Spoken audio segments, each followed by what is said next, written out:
today we are going to talk about deloads and specifically who they are for, who they are not for, how to properly implement them, and when to just kind of go with the flow and let them happen. So if we're going to give deloads their proper definition, we have to first understand what the purpose of training is, right? And that's to present an overload event to basically all systems of the body, right? So we're accumulating a bunch of fatigue, and then we need to, over a period of time, dissipate that fatigue, allow recovery processes to take place, and now we're left with like this newfound fitness of whatever that is, whether it's strength, cardiorespiratory, whatever the case might be. So deloading, by definition, is a reduction of training volume, or how much total work you're doing, training intensity, meaning relatively how heavy of a weight you're using, or if we're looking in like track and field, for example, intensity means like relative to their fastest times, right? So we're reducing volume, we're reducing or we're reducing intensity, or some combination of both. And this means you can still be training during a deload, but you're just kind of at this reduced training load. There's also just a complete deload, where you might take complete time off from training if it's necessitated, right? So now that we kind of know what training is, we know what a deload is, we're going to get into a little bit of some of my opinions on this stuff, and just how I think they should be done, who I think they should be done for and not done for. So first of all, if you're going to deload and you're going to plan a deload, you actually need something to deload from. That's right. So you better be very, very consistent with your training, have not missed any days. You have basically been constantly pushing the threshold here, and you have earned the right, I kind of hate that saying, but you've earned the right to start reducing training volume, intensity, loads, and or take time off completely to not only give yourself this psychological relief, right, of like not having to get up for training, but physiologically you're also kind of resensitizing yourself to a training stimulus the next time you start implementing it. So there's two valuable things that kind of come about from deloads, but we actually need something to deload from. So if we're always like planning these things in advance, where we probably should just let people continue to train and push the overload event further and further, then we could be robbing people of further fitness #gains, okay?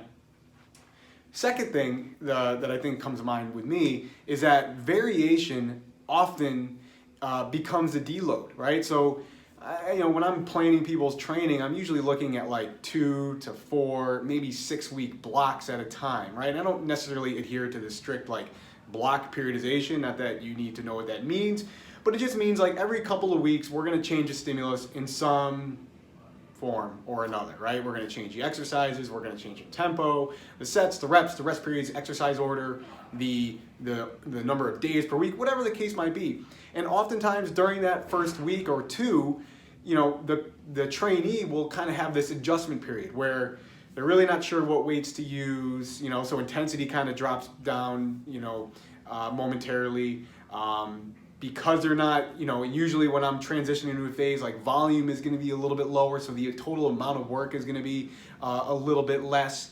And psychologically, because they now have been given this brand new training stimulus, even if it's just like the slightest degree of change, that provides this sense of novelty. And now they're like, oh yeah, this is something new, something different, and it kind of lets, it's a break from whatever they were previously doing. So for most people, variation becomes the deload.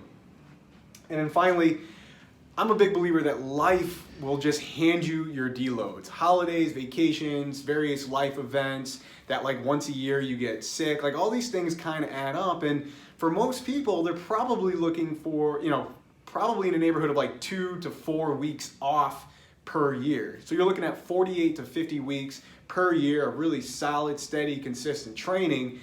And then you kind of plan in advance. You're going on vacation, and this week in August, that the holidays are here and the in-laws are staying at the house or whatever, and you just plan accordingly.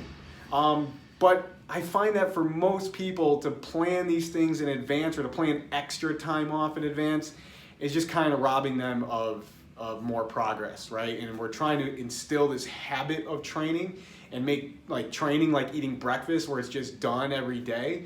And if I'm giving people extra time off and kind of like feeding into this thing that we're always trying to battle fatigue, whereas I want to push fatigue up within reason to as much of a degree as possible before kind of cutting it loose. So those are my thoughts on deloads for general population and most of the clientele that I work with. However, there are instances where people compete, right? They're competing in various events throughout the year, and usually that week, after the event is a good time to kind of pump the brakes a little bit, decompress. They're either taking time off completely or they're just hitting the reset button. We're doing some different fun things in training, and I don't see a problem with that at all. So if that's you, if you're a competitor, yeah, your deloads are probably going to follow your competition schedule. For everybody else, your deloads are going to follow your life schedule. So I'd love to hear other people's comments, thoughts, and opinions. So if you have them, post below. Otherwise, stay tuned for the next video. Thanks.